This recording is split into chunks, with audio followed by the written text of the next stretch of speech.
அப்படியா? சரி சரி. தனுஷ் சித்தப்பா நான் வத்த குழம்பு வச்சிட்டு இருக்கேன்றாங்க அம்மு. என்னடா இன்னைக்கு உங்க வீட்டில் என்ன சாப்பாடு? கடையில் தானே வாங்கினோம் மணினா.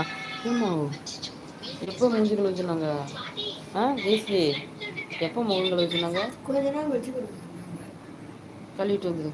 கொஞ்ச நேரம் ஆச்சுல கழுவிட்டு வந்து சாப்பிடும். கண்ணெல்லாம் ஒரு மாதிரியா இருக்குங்க. அப்படியா?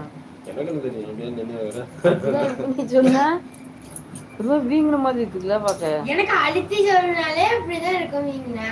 அதனால இது பண்ணாங்கல்ல, அதனால முகம் வீங்கிச்சா? அதுக்கே வீங்குமாப்பா முகம்? அந்த இது பண்ணதுனால அப்படி இருக்கும்பா. இல்லப்பா முகம் வீக்கமா இந்த மாதிரி இருக்குது. அவளுக்கு கண்ணெல்லாம் வீங்கின மாதிரி ஆயிடுச்சு பாருங்களா.